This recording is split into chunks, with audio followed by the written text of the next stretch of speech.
You want fall foliage? I got fall foliage. This is from leaf spotters in Tupper Lake via New York State's fall foliage report. Ready? Tupper Lake and Mount Arab are at 85%, and they're reporting a lush kaleidoscope of dandelion, goldenrod, ginger, russet, orange crush, scarlet, raspberry, claret, and cranberry leaves.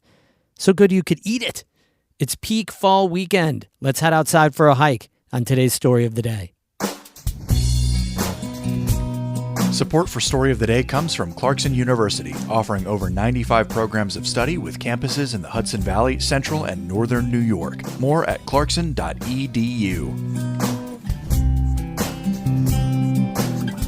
Hey, I'm David Sommerstein. It's Friday, October 4th. First up, Election Day is less than a month away, and that means it's good time to make sure you're registered to vote, because if not, there's still time.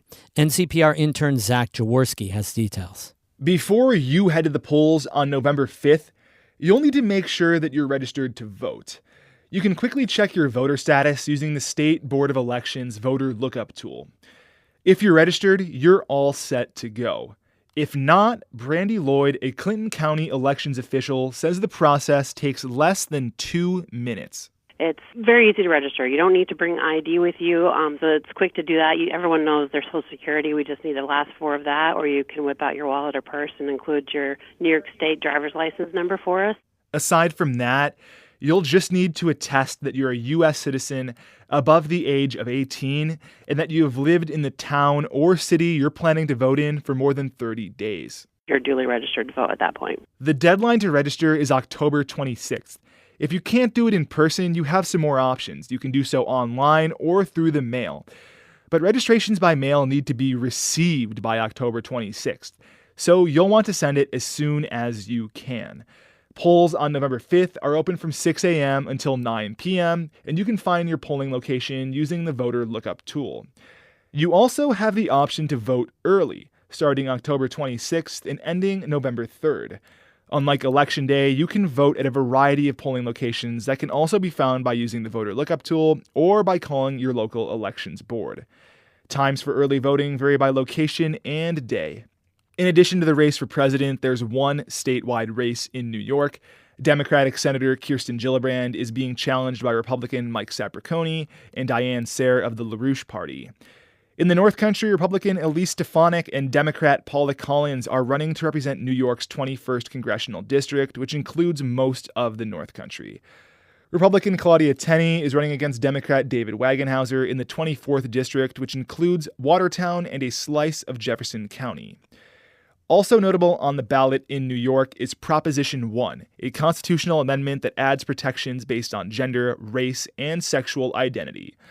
For North Country Public Radio, I'm Zach Jaworski. Zach compiled a handy North Country voting guide with links to look up your registration and polling place, to register to vote, and to see who's running. That's all on our website, ncpr.org.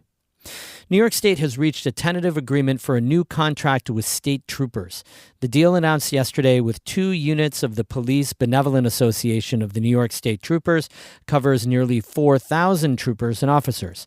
Governor Kathy Hochul says both agreements include yearly raises, other increases in compensation, and up to 12 weeks of fully paid parental leave. The agreement also includes health insurance program changes that encourage in-network usage to control costs. In a statement, Union President Charles Murphy said the agreement represents the sacrifices our members' families make so they can protect and serve. Both agreements cover 3-year terms, backdated to last year and running through 2026. The deal still needs to be ratified by union members.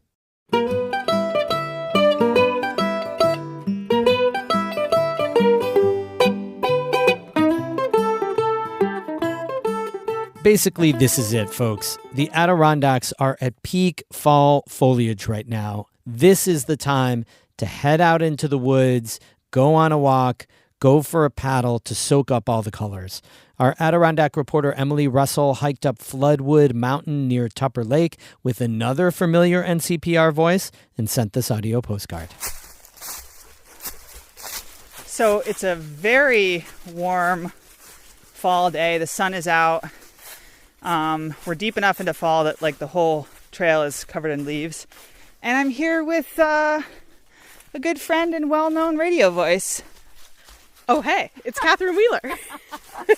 And we've got our canine companions with us today. Flo and Dax are bounding through the woods, so happy. It's seriously a stunning day out here. The sun is streaming through the trees, lighting up the red and yellow and orange leaves. Catherine grew up in the Midwest, where it goes from a hot, hot summer to a cold, gray fall. So she's really been appreciating this time of year. This is my second fall in the Adirondacks, and I really like that it's a long descent into fall. I get to have every experience I want to have, which is like warm days outside, but the colors are changing, so I can really enjoy it. But then I get later, it's cold, but not too cold, and I get that kind of fall in like October and November, and it's all the pieces that I want, and I wish it could go on forever. But I do like winter, so that's okay too. Our pups run up and down the trail. Flo follows Dax on a mission chasing chipmunks through the woods. Then Flo comes ambling back for a drink. We've really started to climb up the side of the mountain. It's pretty steep, this section of trail. But it's just so beautiful. There are these really big, bushy, green ferns all around us. So it's just gotten greener as we've gotten higher. As we gain more and more elevation, we start to catch glimpses through the trees of the mountains around us. The fall colors completely lighting up the landscape. The trail takes a sharp turn, and we're met with the sweetest little sight.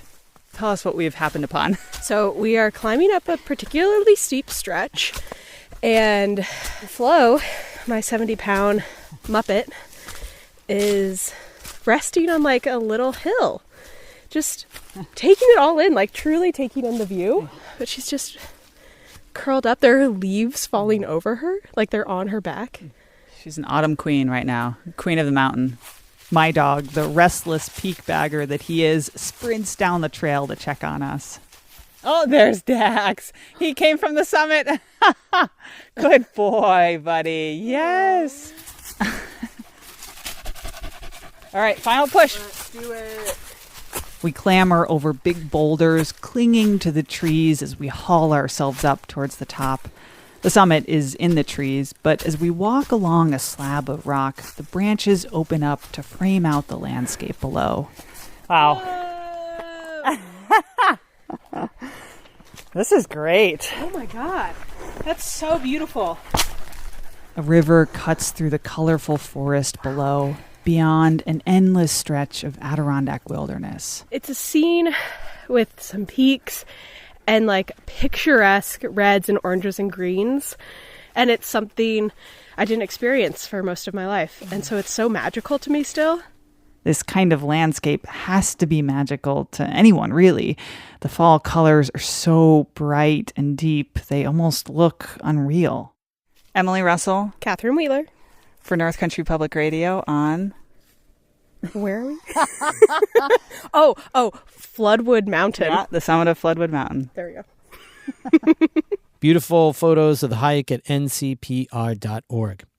So I got to say, I'm so psyched that I actually got some emails from you yesterday with suggestions for a new name for this show. So I'm ready for more. If we change from Story of the Day, what should it be? I'm looking for something fresh, something that captures the show, and something that's not already a podcast. Email me your suggestion, david@ncpr.org. And like I said yesterday, if we end up picking your idea, we'll have something nice for you. Email me your suggestion for a new name for this show, david@ncpr.org. Thanks so much for playing. This is really fun. Music today by Alan Dunham of South Glens Falls and Pat Johnson of Athens, Ontario. Have a super fall weekend. I'm David Summerstein, North Country Public Radio.